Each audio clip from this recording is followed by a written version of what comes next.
to this beat.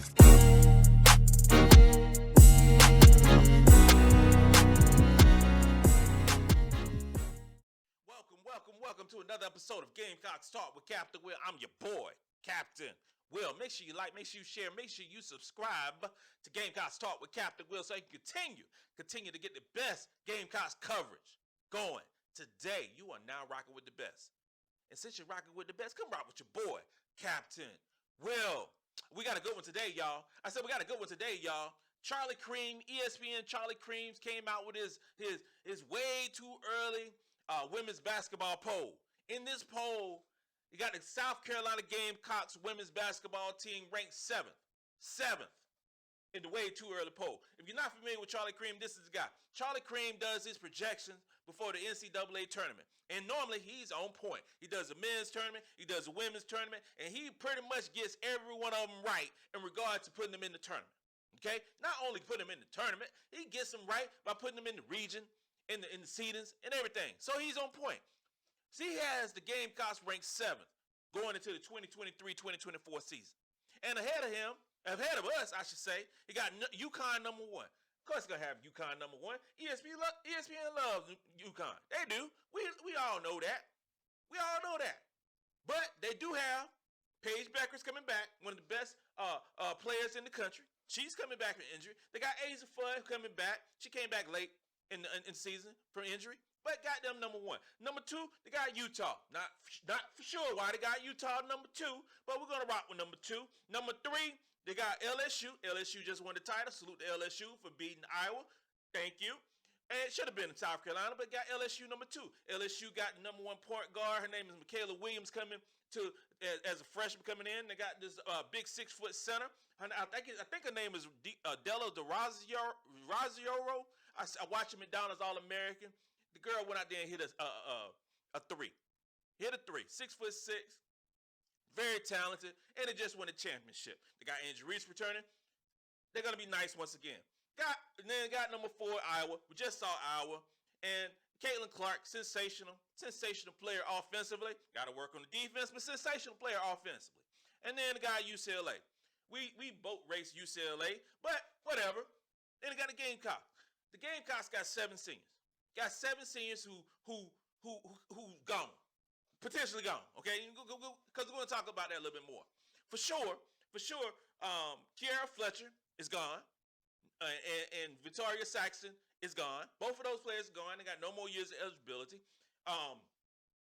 Kierra Fletcher, thank you for being here. Thank you for your 1 year here and transfer for Georgia Tech. I appreciate you. It was a starting point guard for most of the year. I appreciate your service.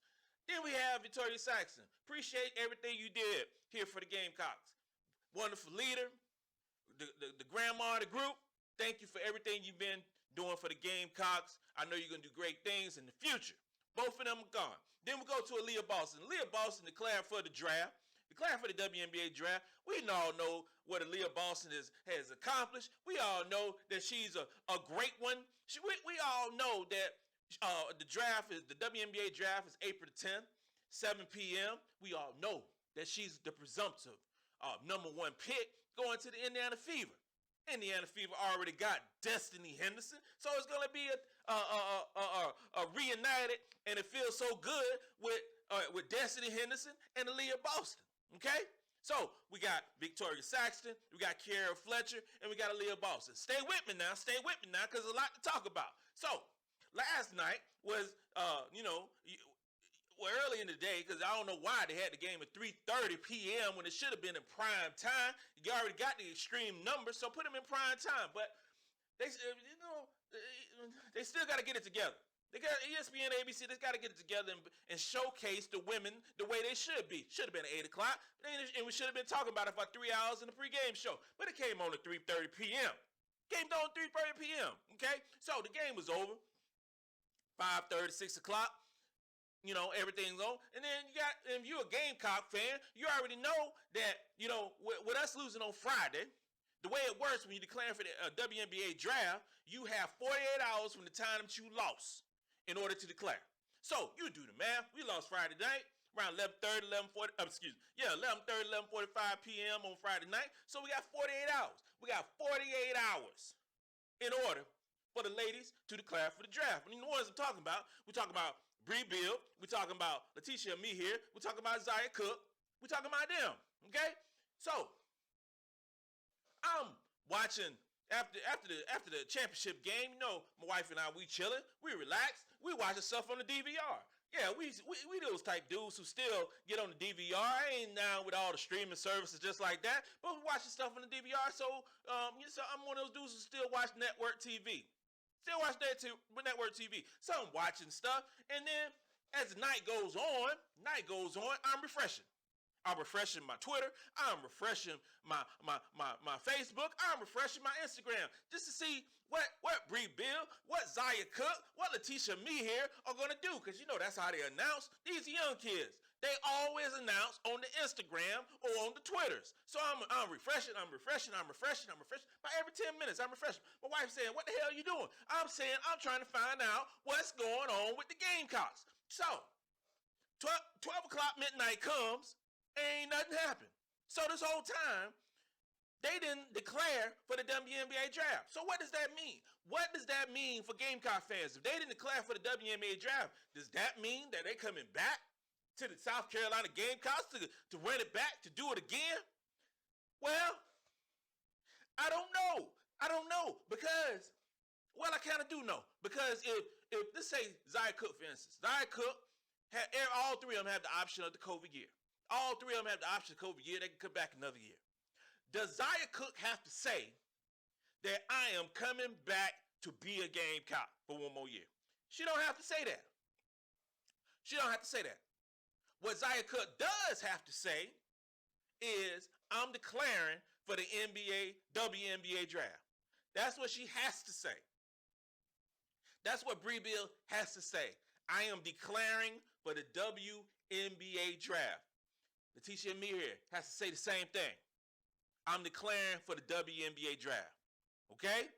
What that sets in motion is I'm going to get an agent. Well, most of them already got agents anyway. But I'm going, and next week, next Monday, NBA draft, I'm ready. WNBA draft, I'm ready. Okay? With them not saying nothing, my thoughts are, well, I got to throw this as a caveat too. Y'all seniors, so all of them can go. All of them can move on. And don't say nothing. They don't say nothing, just okay. I'm seniors, I'm gone, and I'm going to the WNBA. I'm going to throw my hat in the ring. So with that being said, you ain't got to say nothing. Zaya don't have to say nothing. She don't have to say a word. She can just chill. I ain't saying I'm declaring. I ain't saying I'm coming back. I'm just rocking with it. And y'all figure it out, which gets us talking more and more.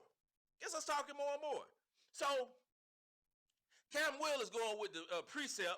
Since none of them said nothing, they ain't say I'm going to the draft. They ain't say I'm coming back to be a Gamecock. Cam Will is thinking that all three of them are gone. All three of them are gone. That's what I'm thinking. I'm thinking right now. See, they say, because you had all day. You had 48 hours to say, I'm going to be a Gamecock. I can do this awesome Instagram post, and I'm going to be a Gamecock. We're going to run it back and do a Spencer Rattler type video and say I'm back. So I think all three of them are gone. And if you look at the latest projections of the WNBA, you got all three of them picked to be high second-round picks. All three of them. Not in the first round, because you got to think about the WNBA. You know, there's only 12, 13 picks. I think it's 12 picks in the first round. So it's 3 rounds to the draft. And they got all three of those ladies, picked in the second round. Okay? So with that caveat, I understand what Charlie Creme is saying. Okay? So we're going to have 7 players gone. 7 players gone. We got 3 players coming back. Not coming back. We got 3 high schoolers who are coming to the Gamecocks. 3 of them. We already got one who showed up mid-season. Her name is Chloe Kitts.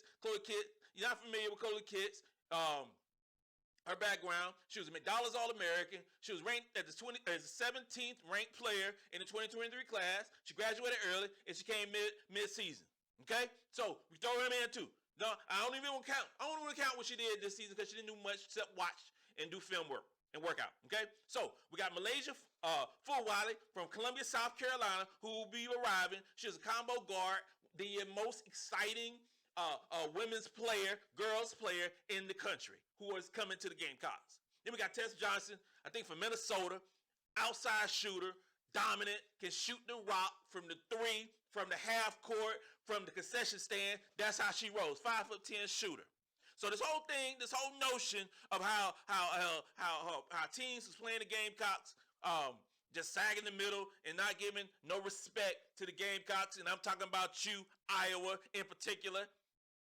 It ain't gonna happen next year because you got Malaysia Full Wiley and you got Tess Johnson who can knock down threes. They'll knock down threes. And they got Sanaya J. Sanaya J also is a wing player from the crib who's a baller. Okay, 6'2" and a baller. So those three are coming in. Okay, but the cover is not bare. The cover is not bare because you got players on the bench who didn't play much this year, but are top players. So I'm talking about. Raven Johnson got her run. She'll be the starting point guard.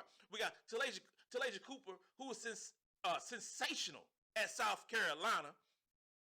Google her. She didn't play much this year. Google her. Check her out in high school. She was dominant. Super. Then you got Sanaya Fagan, who's one of the top players in the 2020 class. Then you got Brea Hall, who got a good run and will get a whole lot more playing time. You got Ashley Watkins. We got some players. We got some ballers who's gonna make it. Who's gonna show up and show out this year. So I ain't seventh rank. I'm not worried. I'm not tripping. But you see, with the seven seniors who are gone, in my opinion, and those 7 seniors who are gone, you're gonna have 4 open roster scholarship openings for the Gamecocks. Will Dawn Staley fill all those spots? I don't think so, but she will get a couple transfer portal people into the Gamecocks. Okay, so she's gonna fill some, and you know what Dawn Staley is going to do. If you don't know, I'm gonna tell you right now. Dawn Staley will get 2 outside shooters from the transfer portal. It is done. It is said. Let it be written. Captain Will saying Dawn Staley will get 2 dominant outside shooters onto this roster in the transfer portal. Book it. Book it. I'm not worried. The way it happened this year, we was all disappointed. We was all sad. We all poured out our ginger ale. We all poured out our beer. We all poured out our wine. We all poured out our beverage of choice. We all did when we lost. But there's a new team that is rising from the horizon, or from the ashes, that's coming out 23 and 2024, and it's going to be an exciting team. The Gamecocks' dominance will continue on and on and on. There is no misery. There is no sadness. It is greatness. And whoever are thinking about the demise of the Gamecocks, you are liars. You don't know what's going on, and you're not thinking, because the Gamecocks will be in the Final Four again next year. Captain Will said it, and let it be done. This concludes another episode of Gamecocks Talk with Captain Will. I'm your boy, Captain Will. Make sure you like, make sure you share, make sure you subscribe to Gamecocks Talk with Captain Will. You are now rocking with the best. And since you're rocking with the best, come rock with your boy, Captain Will. Let's go.